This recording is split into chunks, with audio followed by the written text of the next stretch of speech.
Cuando planteamos sobre figuras del pasado, especialmente próceres argentinos, siempre buscamos algún tipo de voz autorizada como para que nos oriente un poco sobre el contexto en el cual le tocó luchar y si en ese momento fue realmente reconocido o no. O las sociedades posteriores son las que le dieron el verdadero reconocimiento y trascendencia a lo actuado.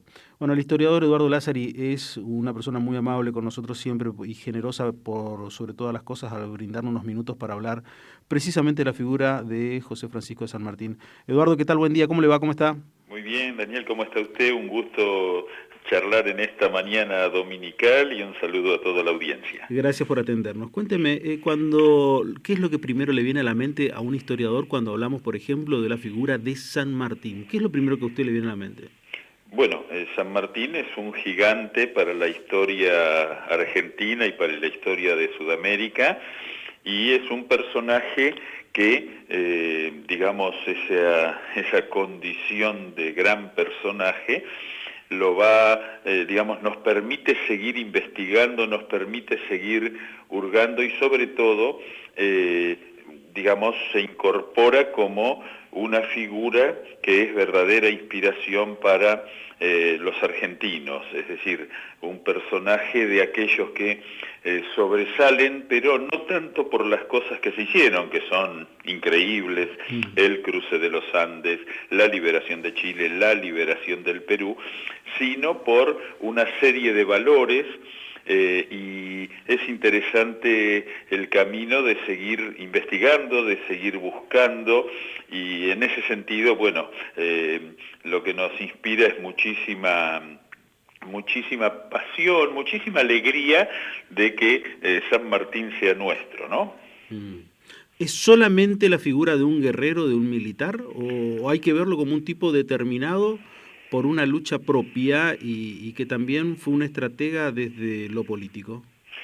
No, es un gran estratega político.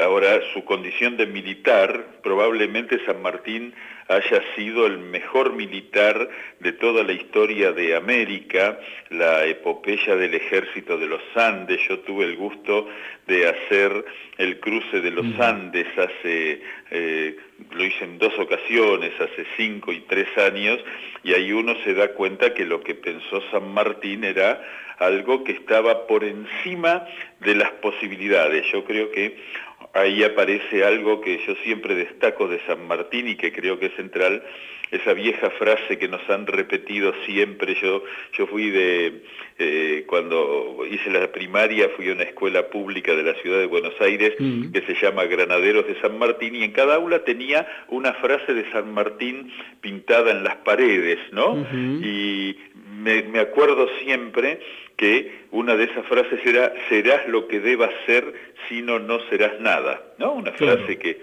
está, y San Martín, cuando hace el cruce de los Andes, hace algo que está por encima de sus posibilidades.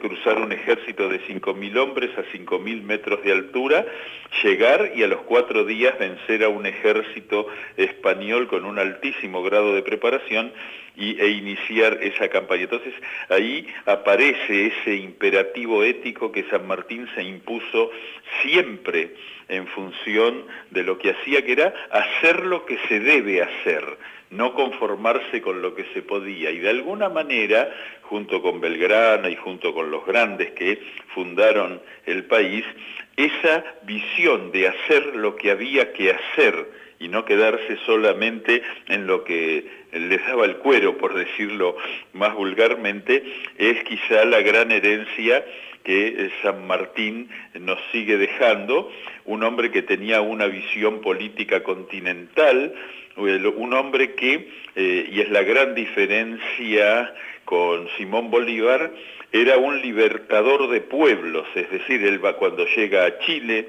impulsa la independencia, no se queda con el gobierno, ni hace que esa región, Chile, se convierta en parte de las Provincias Unidas, sino que le va dando la independencia. Lo mismo va a hacer en el Perú, recordemos que quizá ese es parte del enfrentamiento que tuvo con Bolívar, bastante solapado el enfrentamiento, pero al fin en Guayaquil, y bueno, son todas esas cuestiones que es importante destacar. Y en lo político, si me permite, ahí hay una serie de documentos que lamentablemente el manejo que se ha hecho en los últimos años de las figuras históricas han quedado, digamos, relegados, porque se tiene la costumbre en estos tiempos de intentar poner a los grandes hombres de la historia al servicio de las disputas políticas del presente, ¿no?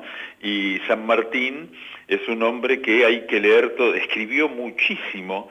Las cartas de San Martín son miles, no estoy exagerando, el manifiesto a los argentinos, en el que habla de la importancia del orden y sobre todo de cómo había que dejar de lado los enfrentamientos del 22 de julio de 1820, un documento casi desconocido en la Argentina, una cosa muy curiosa. Habla de un hombre de una estatura muy importante, con algunas visiones quizá vistas desde hoy un poco anticuadas, como por ejemplo su espíritu monárquico, pero que tienen que ver con el espíritu de época. Hay que pensar que en 1820 el único país en el mundo que era una república eran los Estados Unidos de América, con lo cual era un experimento que había que ver cómo marchaba, ¿no? Claro. Claro, y ese pensamiento monárquico que también lo tuvieron otros, por ejemplo, el mismo Belgrano y otras figuras más, ¿no? Que era propio de una época.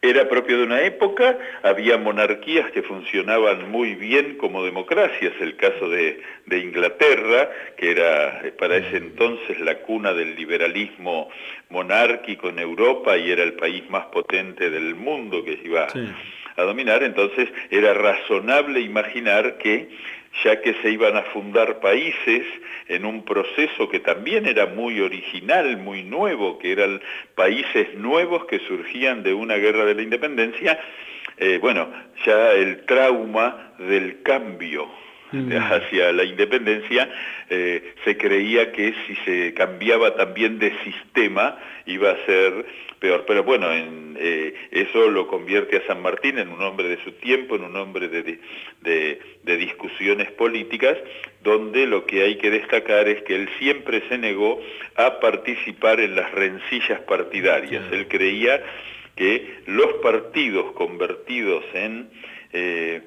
digamos, en disputadores del poder y disputadores del sistema iban a ser anárquicos. Es increíble como él anuncia en 1819, en 1820, lo que iba a venir después en la Argentina en las décadas de 1830, 1840, esa guerra civil en la cual nunca quiso participar, y eso lo fue aclarando cada vez que se lo preguntaba. Es muy propio del ser humano en querer encontrarle lógica absolutamente a todo, y especialmente a distintos hechos que van trascendiendo, que van ocurriendo, y hay un tipo de lógica para decir, y era lógico que San Martín iba a ser así porque tuvo esta formación, porque tiene este grado de influencia de tal lado, tal otro. ¿Tiene esa suerte de lógica la figura de San Martín?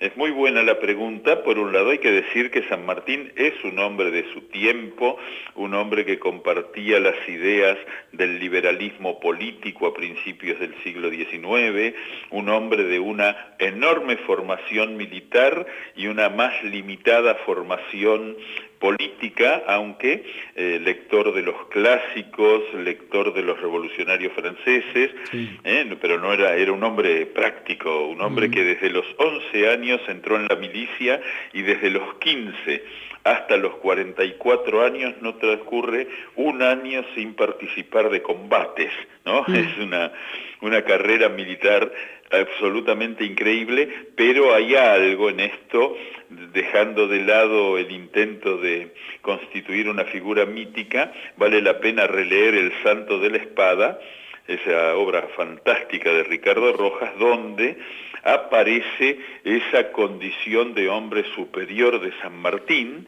que no está dada por su formación. Él viene de una familia humilde, no tiene educación superior intelectual, pero que sin embargo es un hombre de una voluntad inquebrantable y sobre todo de una claridad de ideas, aún en estas que uno puede decir que pareciera estar equivocado o que uno no la comparte, sí. Pero que es absolutamente extraordinario, ¿no? Para la persona que le interesa, que buscan, que viven y que les apasiona la historia, como es tu caso, Eduardo, Sí. ¿cambia en algo el hecho de esa suerte de disputa de un par de décadas atrás, decir San Martín en realidad no era hijo de San Martín, sino hijo de don Diego de Alvear y Rosa Guarú? ¿Cambia en algo toda la figura de San Martín? No, no, no, no, no. Yo ahí quiero decir que en su momento fui consultado por la Defensoría General de la Nación, por la Defensoría del Pueblo de la Nación, Sí. Acerca de si era factible hacer algún tipo de estudio para verificar o no esa condición de hijo de Alvear y Rosa. Yo dije que la ciencia siempre estaba al servicio de la verdad y que no había ninguna oposición.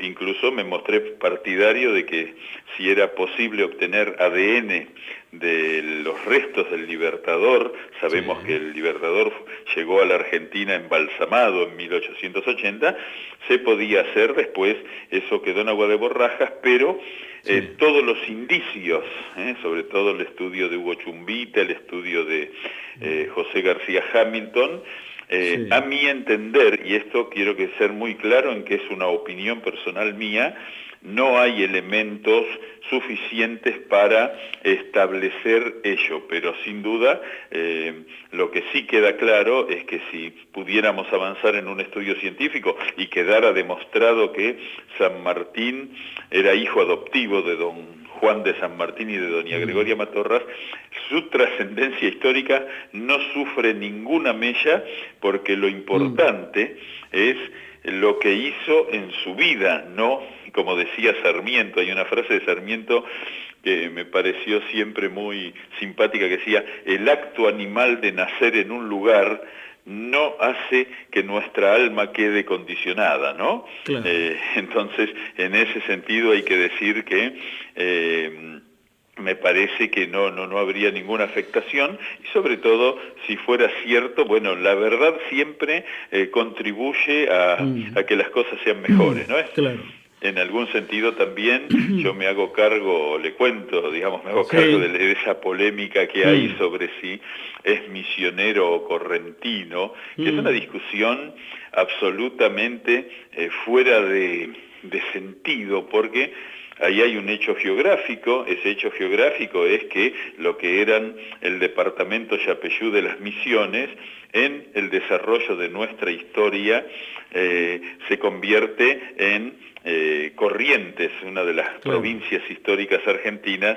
Entonces, a veces me parece que se buscan ciertas apropiaciones y se producen ciertas discusiones que es como ir buscando discusión donde no la hay, ¿no? Exactamente, una disputa.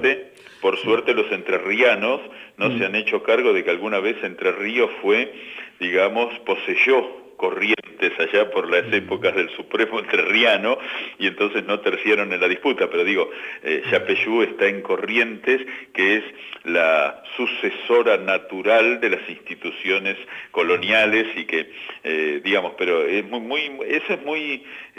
ese incentivo a la discusión a mí me llama poderosamente la atención, sobre todo sobre estas figuras históricas donde la verdad, cuando puede obtenerse en términos objetivos, me parece perfectamente, necesariamente defendible.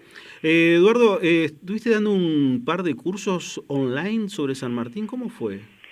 Bueno, aprovechamos en esta circunstancia tan extraña que nos toca vivir en este año 2020, lo que estuvimos armando es, digamos, todas las actividades que nosotros hacemos habitualmente son presenciales aquí en Buenos Aires, más allá de cuando nos invitan a alguna charla en algún rincón querido del país. La cuestión es que, bueno, en esa búsqueda de salir a ver qué hacíamos a partir del mes de marzo, empezamos a hacer unas charlas todos los sábados que dedicamos en el mes de junio al bicentenario de la muerte del general Belgrano, en el mes de julio a los padres de la independencia, y en el mes de agosto Todos los sábados a las 6 de la tarde nos estamos reuniendo para hablar de San Martín. Hablamos del hombre, hablamos del militar, hablamos del político, y nos queda la charla del próximo sábado en la que vamos a hablar del legado, un personaje que ha trascendido largamente las fronteras. Yo me emocioné mucho cuando hace 2 años pude viajar por primera vez a Francia, y allí estuve en la querida casa de Grambourg, que hoy es un convento, claro, emocionándome en ese salón donde San Martín recibía sus visitas, donde estuvo Sarmiento, donde estuvo Alberdi, donde estuvo Varela, y también en Boulogne-sur-Mer, en ese museo extraordinario, destacamento de los granaderos, como es destacamento Yapeyú, como es destacamento San Lorenzo, y ver que, por ejemplo, en Boulogne-sur-Mer, siempre hay 2 banderas argentinas izadas, una junto al monumento a San Martín y otra en la casa museo donde murió el Libertador. Y lo que me sorprendió es que existe un círculo sanmartiniano, que son más de 50 miembros y que se dedican a cultivar la memoria del Libertador en Boulogne-sur-Mer. Mira vos, ¿no? qué bárbaro. Eso es muy, muy impresionante. Sí. O recordar que la trascendencia de San Martín es tan gigantesca que cuando en el año 1982, terminada la Guerra de Malvinas, siempre las Fuerzas Armadas británicas desde el siglo XIX, desde el siglo XX, rendían homenaje a José de San Martín en una estatua que está muy cerca del Palacio de Buckingham, ahí donde tiene su sede la monarquía británica. Y entonces, claro, había un debate porque el 17 de agosto era a 2 meses de terminada la Guerra de Malvinas, y las Fuerzas Armadas británicas decidieron hacer el homenaje al Libertador, porque bueno, una cosa no tiene que ver con la otra, y eso es interesante porque a veces los argentinos solemos mezclar peras con batatas, y los grandes de la historia, no, por un lado no hay que subvertirlos y ponerlos al servicio de una circunstancia del presente, y por otro lado tienen que seguir sirviéndonos como fuerza de inspiración gigantesca para nosotros. Eduardo, lo último, y tiene que ver cómo poder ver o cómo poder conectarse con ese curso, cómo hacerlo. Bueno, directamente yo tengo una página web en la que voy informando de mis actividades, que es bastante sencilla, www.eduardolazari.com.ar, así que ahí la gente que tenga interés, hacemos algunas actividades también de otro tipo, estamos trabajando mucho, gracias a Dios, así que los esperamos allí, y bueno, también esperando que volvamos a cierta normalidad y poder dar una vuelta por Corrientes, que es una deuda grave que tengo, no conocer esa querida ciudad de las 7 corrientes, como decía don Juan de Vera. Te mando un abrazo, Eduardo, gracias por estos minutos. Un gran abrazo y que la pasen muy bien hoy y mañana celebrando al Libertador. Tal cual, es así. Eduardo Lázari, un gran historiador, en contacto con nosotros.